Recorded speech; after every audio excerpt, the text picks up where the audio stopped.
And that's why I never read the comments. I'm like, I just want to I'm not even. You look amazing tonight. I love what you're wearing. The Holly sandwich. Oh my God, girl. I have an angry clown fetish. Real life, but that's hard. Unless it's an NBA team or something. No, that was crazy to me. I was like, whoa.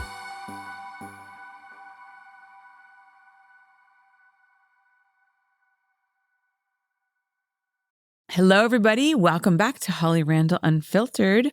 My guest today left a career as an ICU dietitian to become one of adult content's most recognizable rising creators. Bisexual, polyamorous, and by her own count, has had over 1,000 people touch her boobs. We will get into that because apparently you could line up for it, which Hell yeah. Today we're talking Reddit's not safe for work evolution, polyamory, boy-girl content, and why she still answers every DM herself. This is Ellie James. Hi, everybody. Thank you so much for having me, Holly. This is exciting. I just think back to when we first met at AVN. Or on the red carpet at Oh, yes, you're right. X-Biz. Did we actually introduce ourselves to each other or were we just next to each other? We briefly commiserated over them being such sticklers about the rope. Oh, right. But then it was time to go. So, yes. Yeah. I know. Yeah. So that was, I swear to God, I get so angry. Basically, they wouldn't allow us interviewers on the red carpet with the people walking it for fire hazard reasons, even though the red carpet was really big. And people were walking all over it. So we had to stand. They made us put up a rope. What are they? Velvet rope. Yeah, the velvet rope. There's a certain word for it, but whatever. And then we had to stand on the other side of it. So people would on come concrete. up to us. I'm in spiky heels and I'm on concrete. And they're standing behind me and I'm like, how are you today? Yeah, it was so awkward because you can't turn and face them because then your back's to the camera. Yes. And so I had to be like, how are you doing? And then, we did interview people over I double chinned so hard, the whole night. You double chinned? I am I'm a big double chinner. Yeah, it was very frustrating. But I remember someone out there whose kink is double chins. So we did it for them. Yeah. There's a whole, speaking of Reddit, which I know we'll get into this, there's a whole subreddit about nasal cavities. Does not people surprise who me. are really big into nasal cavities. Yeah. Madison Ivy told me this. Okay. So, if you dig on Reddit, there is a thing for everything. Yeah, that's true. Yeah. That's true. All right. So, Ellie, let's start from the beginning. All right. How did you get into the adult industry? Because you started off as a biomedical engineering and ICU dietitian. Yeah. Right? Well, I first studied biomedical engineering, mostly because I was really good at math and science, and I got pushed into engineering. And I thought I want to do medicine so I could put them both together. And after a year, I realized there's no medicine. It was a lot of, I could maybe make prosthetic limbs, but it would still be me working with machinery or technology, not medicine. And so I pieced out of that and I switched to dietetics, which is medical nutrition sciences. And I specialized in people who can't eat. So a lot of sad reasons you couldn't eat if you're in a coma on a ventilator, have stomach cancer, if you're very end of life, a lot of things. So I specialized in that. There's not a lot of people who did. And I would do tube feedings, IV nutrition, a lot of labs and stuff, and I loved it. And I ended up covering a good chunk of Southern California, the hospital system I was in, and just taking care of all their patients who weren't able to eat. And was a very sad job, but it was very rewarding and I was good at it. And that was in its own way rewarding to I just was crushing it. I was feeling so good. And then COVID happened and everyone's on a ventilator. And I said, we need more people to help me do this job because I can't, I don't want to make a mistake and hurt someone. I need more people. And they told me no. But what they didn't know is I had a secret Reddit page where for about a year or so, I had been posting naked pictures, naked videos, whatever, little slutty things I wanted to do and gaining a pretty big following. And everyone kept saying, start an OnlyFans. And I was like, I have this job. I don't want to possibly ruin it by having an OnlyFans. And so I told them, if you don't hire someone else, I'm going to leave. And I think they were trying to call my bluff and they were like, no, you won't. And so I went home that day and I started an OnlyFans, and my wonderful Reddit following was like, yeah, we'll support you. They jumped on there, and I went in the next day and put in my 2-week notice and said, I found another job. Oh my God. So, genuinely just wanted to share my boobs with the world and was going to do it for free for the rest of my life. And things just turned in a way where it became my job. And then you just realized you could actually make money off of it. I could actually make money off of it. Yeah. Yeah. Oh my God, that's funny. How fun. So question, just going back to your job in the ICU, because it's so interesting how many women worked in the medical field and then came into adult content or work in adult content and then move into the medical field. My sister's an ICU nurse. Okay. And I spent a lot of time in the ICU last year. Not myself, but someone very close to me. And so you said it was a sad job. Like, did it make you feel like, how did it make you see life? Did it make you see life differently? Well, a couple points I can say is I think the reason that the adult content industry and like nursing or ICU medical jobs are so easily interchangeable is because you have to be very comfortable with the human body, with the processes of the human body, and with seeing people naked or being naked or just nudity in general, or just knowing that like some of those things are kind of nasty but real, and that's life and whatever. And so I think working in one or the other kind of gets you ready to switch pretty easily. Yeah. And you also learn to like empathize and care about people and the struggle they're going through in both of those jobs. So they do feed into each other pretty well. Yeah. I was going to say there's a real like empath to both, right? Yes. Because you're connecting with people in both situations. Yeah. And just a recognition that like bodies are what they are. Yeah. Let's do what we can for them. Yeah. My job specifically was tough because if you're at the point where you can't eat by mouth anymore, you're in a bad situation. Yeah. So I wasn't getting a lot of people who like had a heart attack and then they recover and they go home. Like that wasn't the people that I was seeing. Yeah.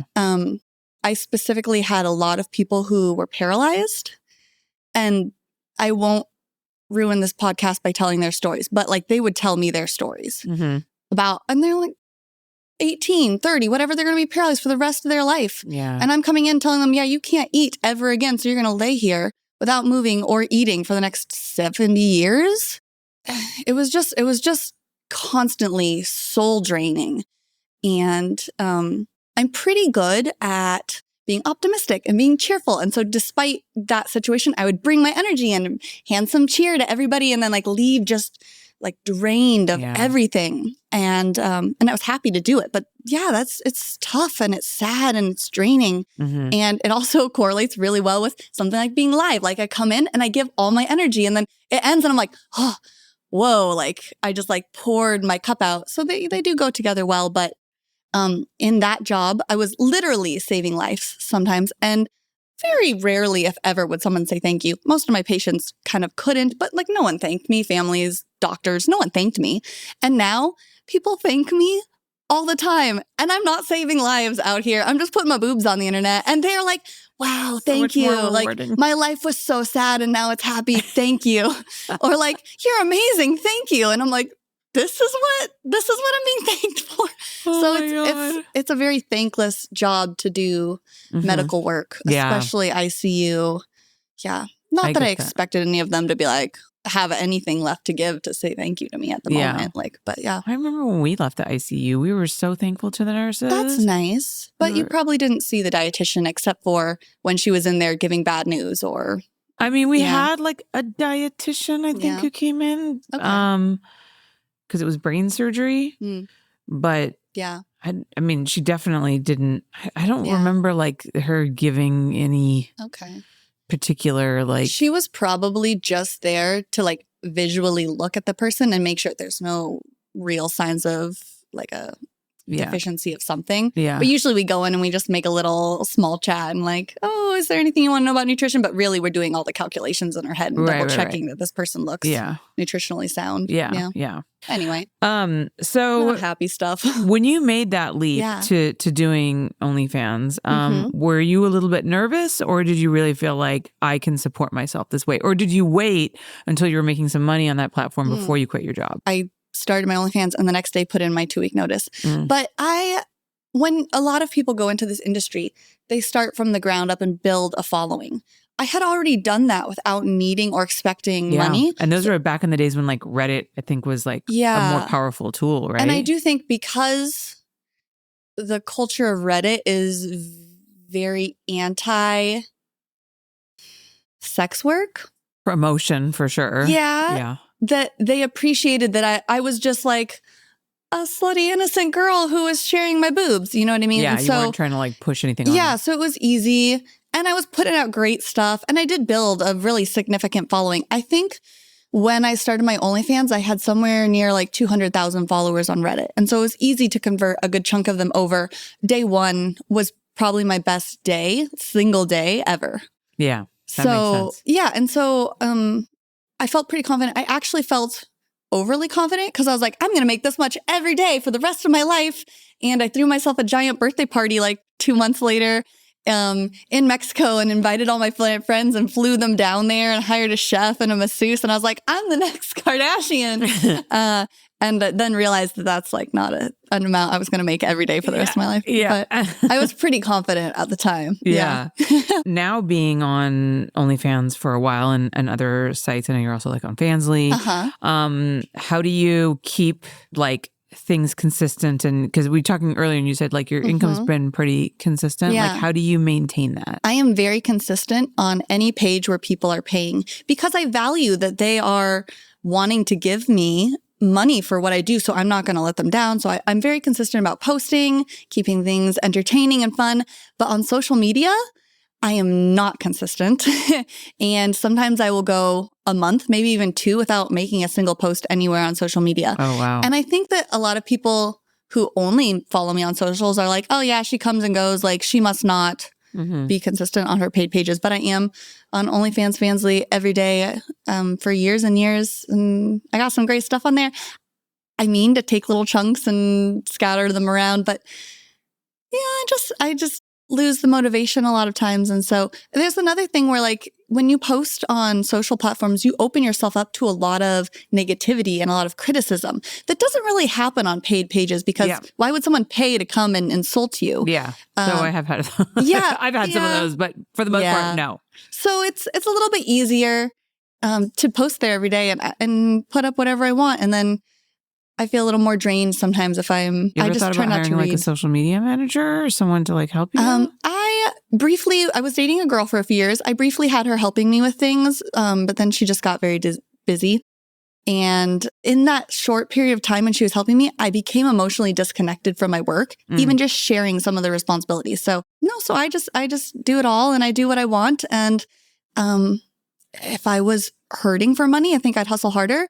And of course, I can always make more, but I would just rather do what makes me happy while I'm comfortable right now. I think that sometimes, and I think I do this a lot where I'm so like focused on like the career building and all of that I don't know if I enjoy it. Like when I was thinking this to myself the other day, like, you know, my next goal is to buy a house, right? Yeah. For my family.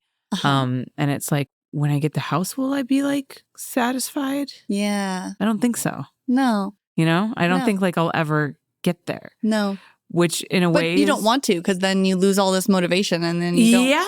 Yeah, there's that too. But then it's just like, how do you find this balance where you're motivated to work and like better yourself and grow your career and also not? I think innately I have that pretty well. I don't do things I don't want to do unless if I need to, I'm going to do the work that I need to do.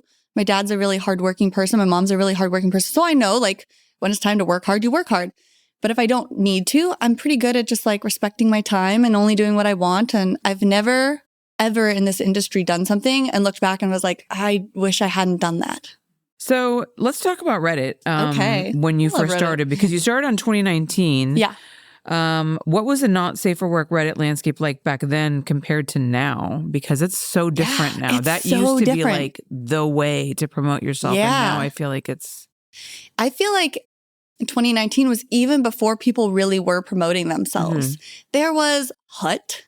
I don't know if you remember that page. No. Yeah, before OnlyFans got big, there was Hut. but not a lot of people were promoting at all on social or on Reddit. It was a lot of Gone Wild vibes, and everyone was just putting themselves out there for the fun of it. And there wasn't this pressure for your picture to be great. And so that made things even more fun. Like, you just snap a picture, you just put it up, and now the landscape has so much more like promotion and trying to be better than the people around you and try to get noticed and have the right caption. And I think that like keeps people away. And then a lot of agencies are on there and they don't understand how Reddit works, but they go into Reddit anyway. And understanding how Reddit works and like how subreddits work and why you would post on this page, not for yourself, but because it matches the folder, the category of what it is. Reddit was created before there was like a good search engine so that people who wanted to see turtles could go to the subreddit turtles, and everyone had put in pictures and ideas and thoughts about turtles there.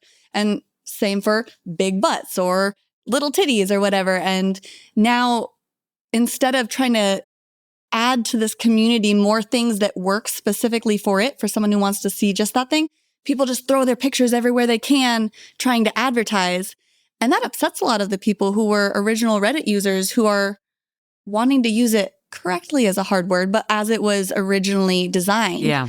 And so they get angry. And now there's this like anger and bitterness at the promotion or the selling of content. And that bitterness makes them kind of mean and trolly. And there's this fight between the new people who someone told them they can see porn on Reddit. So they went there and they just open up a page and like, cool, porn, upvote. And the people who are upvoting and downvoting based on how well this thing fits in the criteria, not how much they like the thing. And it's become this like warring landscape that just has a lot of negativity. Instead of what it used to be was like, oh yeah, that does fit titty drop because she dropped her titties. So I'm going to upvote it. It's there. And if people want to see it, they can go see. And the highest voted ones are the most specific to this category.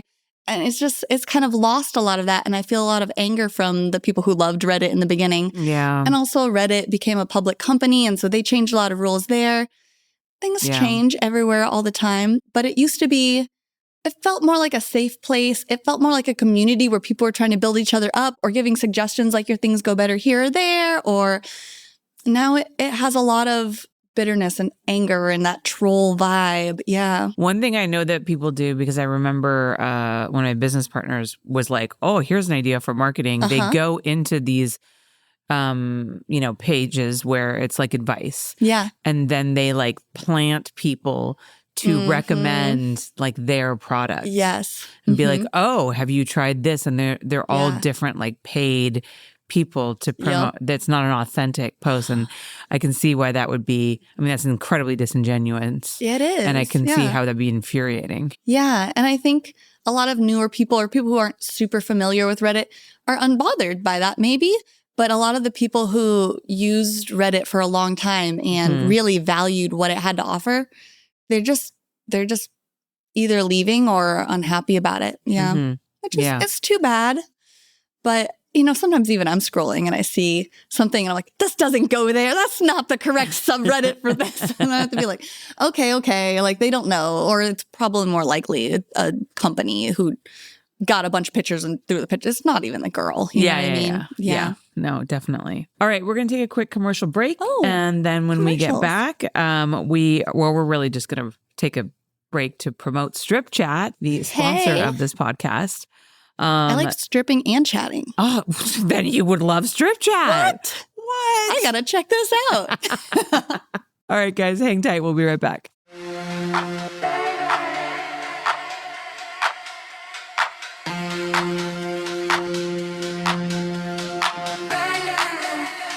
Wanna get down, feel the bass hit my face.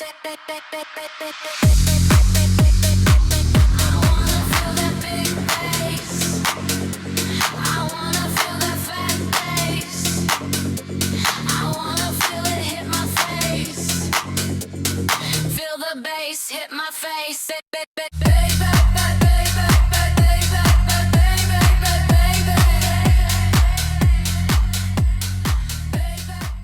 All right. Hey guys, we are back. During the break, we of course had to like sideline to talk about her boobs because it's impossible not to.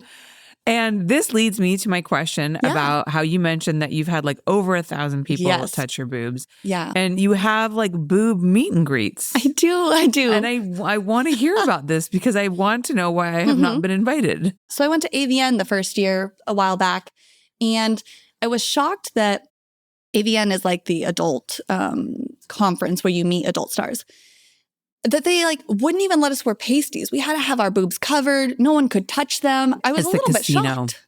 Yeah. It's the casino's rules, not AVN. Yeah. It's so interesting because I assumed there it would be wild. I know. And so the next year I was like, well, I got to figure out how to do this. So I offer my own off campus, like that's not related to AVN anyway, other than it's the same time. Topless meet and greets. It's me and a pair of panties with a bouncer.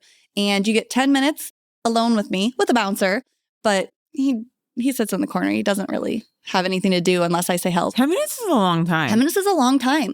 Do people actually use the whole 10 minutes or do they? So there's two types of people. Okay. There's the person that comes in like a puppy dog with puppy dog energy and they're like sucking on my nipple. And they're like, I feel like a dentist. I'm like, so how's your day? And they're and it's like 10 minutes. And then at like 9:55, I'm like, okay, let's wrap it up. Or there's the people that come in. So and people they can suck your boobs too. Yeah. Okay. Yeah, I'm okay with that. I don't want anyone to leave marks. And there's a 5-minute break between each person. I wash my boobs down or anywhere else they might have touched. I don't want any fluid swapping. So you can't kiss me. You can't there's no spit. Don't touch anywhere my teeny tiny thong is covering, which that shouldn't be that hard. And just ask in general before you do anything. So that's all I ask. Like, if you're going to say oh, can I spank you? Can I suck your boob? I'm probably going to say yes. Just ask. Don't catch me off guard too much. It's pretty chill. But there's a second type of person who needs that 10 minutes because they come in and they're very uncomfortable. And I greet you at the door and I'm like, hi, I already know your name and you get to tell me a little bit about you before you come.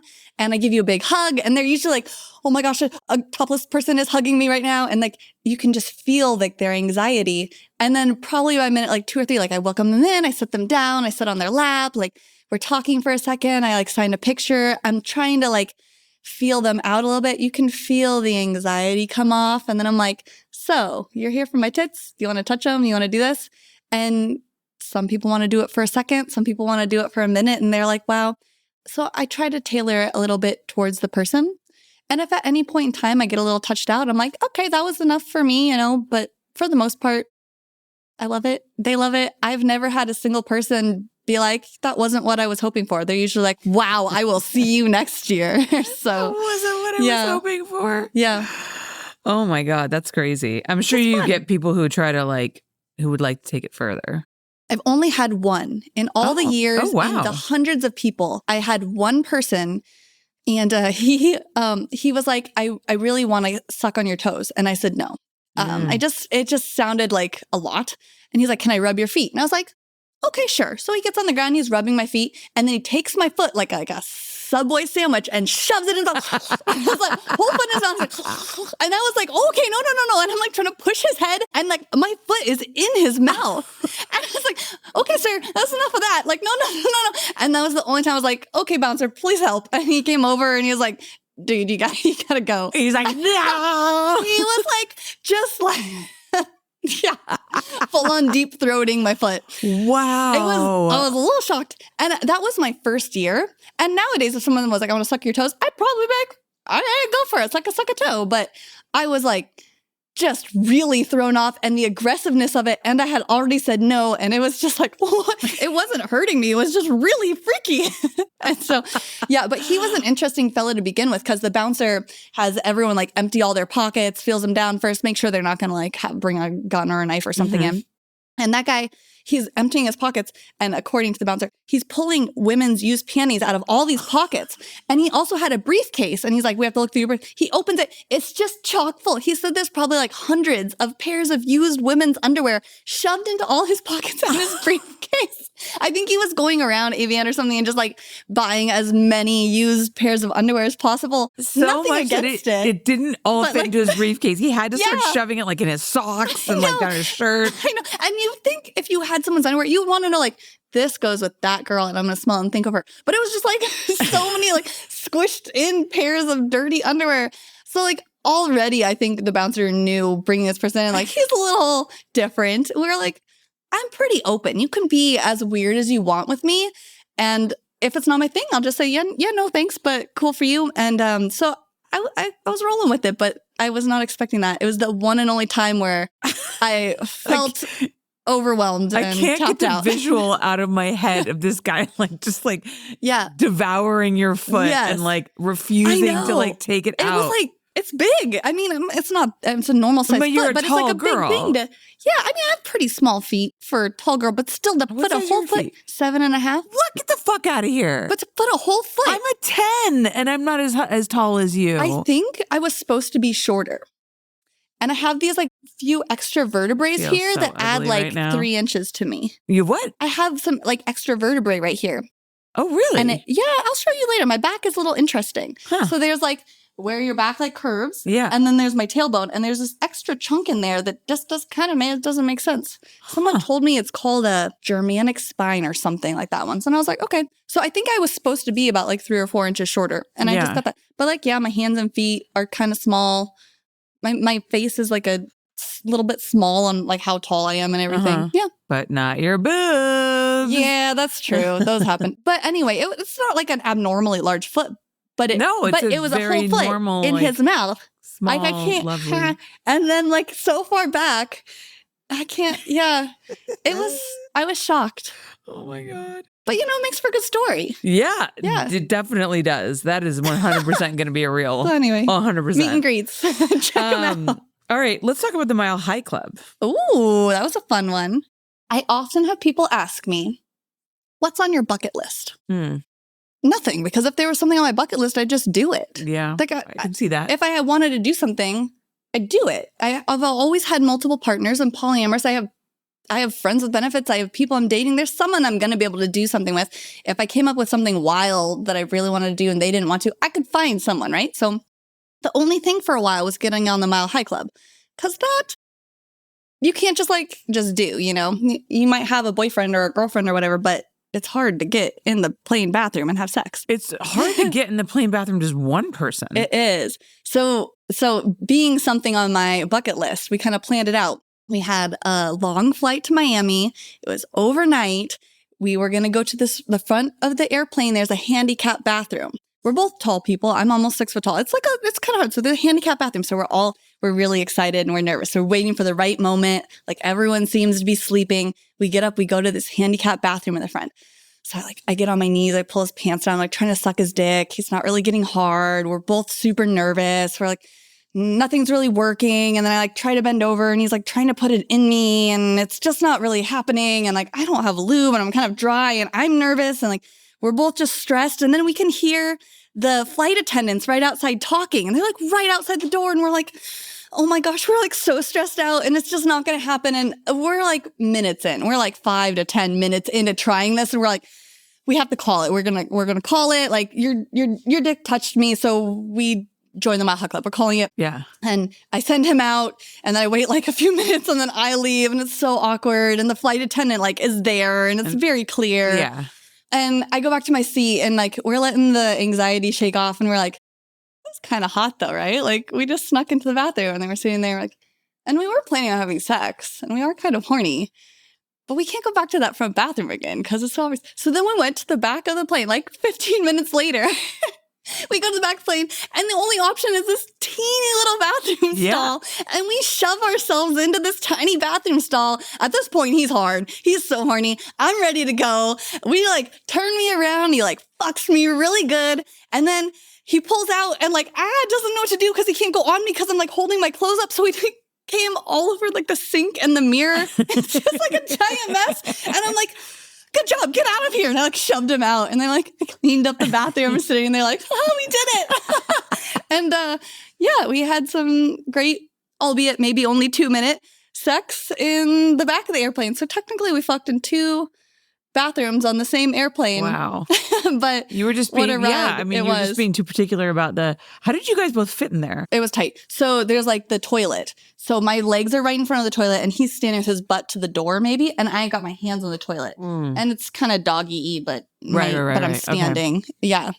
Yeah. Wow. Yeah. I've never joined the Mile We High succeeded, Club, but and I don't see it happening, and I'm okay with that. yeah, there was a lot of anxiety, but the anxiety is fun. And I don't get, it takes a lot to like make me feel nervous. Yeah. Yeah, I can see that. Yeah. So I that can was see fun. that. It was fun to feel that like, So I want to talk about your polyamorous relationships. Yeah. You describe yourself as being very open, like emotionally and physically. So like, how did you forward? I would tell people ahead of time, like, yeah, I'd love to be your partner, but I'm already seeing someone, or I'm only willing to do this if you know that I might find someone else in the future. And there's many levels of openness, from the most strict monogamy to like monogamish to like people who will only do physical things with other people, or people who only allow flirting, or people who are, I'm like, as far as it goes, like my partners can be in love with someone else. They can have lives with someone else also, as long as they genuinely are my best friend and they're still going to come back and support me. And so at this point in my life, even when I get married or like settle down in the future, I'm still going to be polyamorous. Like I just know it is so correct for me. Mm-hmm. And I've had little chunks of time where I was single, but in that moment, I still felt like I am a polyamorous person. And times where I was only dating one person, and times where I was dating 3. That's the max I've ever done. That's hard, scheduling wise, just finding time to have real relationships. But yeah, I truly believe in it. Yeah, I was going to ask you, because so many people have different like forms of polyamory and like what makes sense for them. Like I know like Carla Lane is married to one guy, but then like Mo is her boyfriend. And then I feel like she's got another one. Yeah. She's got 3. Man, that's a lot of work. Yeah, I know, right? And I was like, how do you like Valentine's Day, right? Yeah. Like how do you schedule that? Like what's the hierarchy? And I know some people like, do have hierarchies and some people don't. Yeah. I think for her husband is, yeah, but don't quote me on that.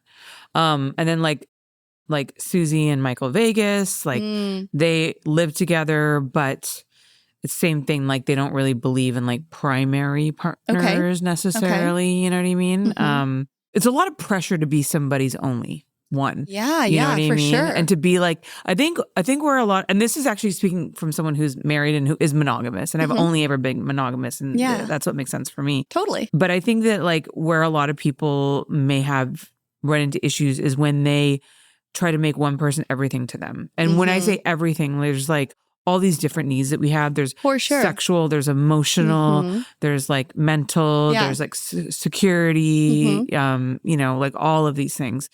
And, you know, I think that one person can't really be all of that to you. And whether like friends or family members like meet those other needs, I think that's important to I don't know. I just feel like that makes for a better relationship. Say, if I ate my favorite food all the time, would it be weird if I suddenly wanted to eat something else? Like it's this thing that I'd still be my favorite food, but if it's the only food I ever get to eat, but there's not a right way to do a relationship. Yeah. I'm all for people being super monogamous or super open. I just say there is wrong ways to do it and to do each of the kinds. And I think if you're polyamorous, it comes with a set of challenges that are really hard to handle. But monogamy also comes with a set of challenges that are really hard to handle.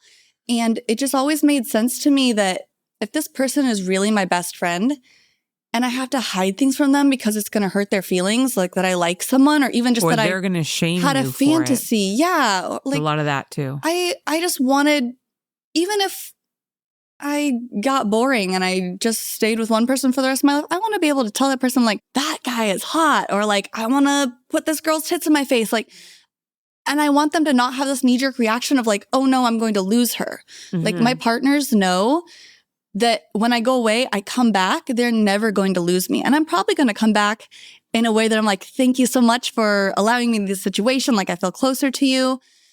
So yeah, that's what I want, but it doesn't mean that it's right. I mean, I think so many people, unfortunately, like their relationships are based on fear, right? And like and ownership and like fear of losing and that not kind of thing. Supporting their partner fully. Right. Because I've been married before, and the first guy I was married to was very possessive of me. And was very fearful. Like he didn't like that I had male friends and like all this kind of stuff. And that pushed me away even more. Like the more tightly he tried to cling to me, like the more I pulled away, because I was like, this is not what I want. Whereas my current partner is like, trust me 100%. If you Never can't trust your questions partner, me. Like, why be with them? yeah. I mean, he's, not, I don't think he's ever been jealous ever of anyone. And he's no reason to be. Yeah. And I feel the same way. Like, I also we just implicitly like trust each other completely. Yeah. And I think that that's a really strong foundation for most relationships. And I think a lot of people don't have that because they probably didn't. And I think a lot of it also comes down to like sex education, shame around sexuality, shame around desire, non-communication. Yeah. But that says a lot about you that you're making your partner feel secure also. Yeah. Because if you weren't actively making sure that he felt secure, he would feel insecurities. Yeah. And I think a lot of people who like, they're feeling jealousy and they think it's like inside of them, but it's not. It's a need that's not being met. And their partner needs to make sure that they're meeting that need, that they feel secure. And if you can't meet that need and make your partner feel secure, then you're not ready for a relationship with that person. Yeah. Yeah. So anyways, moving on from the dating podcast. Yeah. Are you considering doing boy-girl for your pages? Are you doing boy-girl for your pages? Like, it's coming. Yeah, that's a great question. So I put out my first ever blowjob video, just sort of testing the waters. And now in July, I feel like it did well. It didn't do bad. People liked it. But then people are like, okay, more. Or like, do you have this? Or like, I want to see you get a facial. Or I want to see you get a cream pie. And I'm like, there was a good chunk of time between that video coming out and then like, now I'm like, okay, I'm officially ready for the next step. We're going to put out full sex videos starting in July. So I gave myself a little time. We're going to make sure we have just something I feel really good about that actually represents my real sex life. And it's coming. Yeah, it's coming. And people have been asking about this since 2019. Like, when's it going to happen? I've always been like, it is going to happen, but it's not going to happen now. And I don't know when, because I won't do anything until I'm like, sure I want it. And then I'm like so sure that I wish I had already done it. And so I'm at that point. I'm like, I'm totally, if I had that out there right now, I'd feel great about it. So I'm ready and it's going to come out. Yeah. It seems like you're really good at establishing boundaries and like moving at your pace that you're comfortable with. But is there anything that you wish you had known before starting in this industry that you know now? There are some people in the industry who are very genuine and I've become very good friends with them. And I sort of went into it thinking everyone could be that person. And I overshare. I have no filter. I have no real desire for privacy on pretty much anything. And I let people in. I give them a lot of information or I jump right into things with people. And some people weren't so genuine.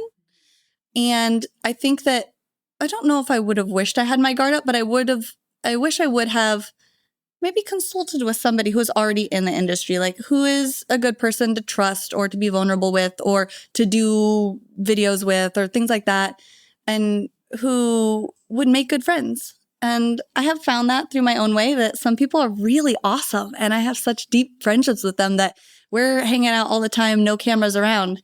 But yeah, as someone who is very open, that not everyone is so trustworthy. Yeah. And coming from a small town, there are more trustworthy people, I feel like, because you screw one person over, there's only 50 people you can be friends with. You lost one. Out here, you can lose as many friends as you want and make new friends. And I think that I think it's also like that mentality of like ambition, like no matter what. Yeah.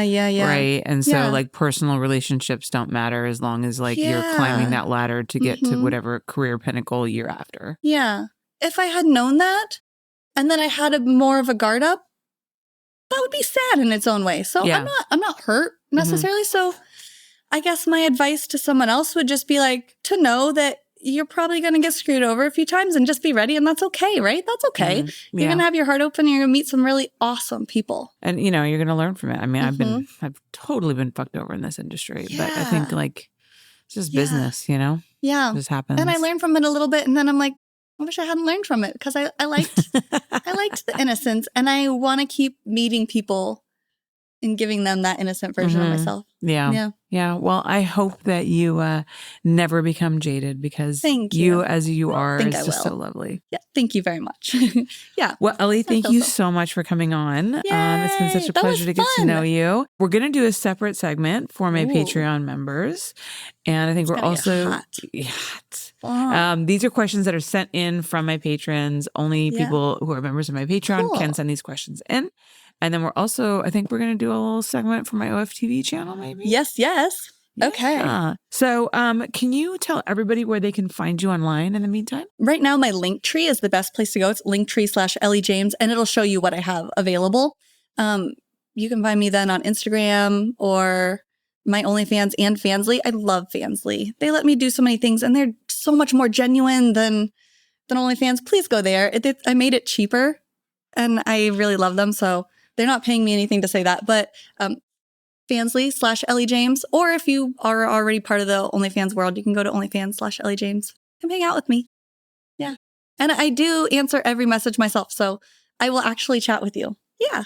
And you guys can find me on Instagram and on X at Holly Randall. I'm also on Fansly. Yeah. And OnlyFans at Holly Randall. Of course, my strip chat account is also at Holly Randall. I got my fucking handle on everything. No one steals my name. That is nice. And you can go to hollylinks.com to get access to all of my platforms. My Patreon, of course, is patreon.com/Holly Randall Unfiltered. Thank you guys so much for joining us, and I'll see you next week.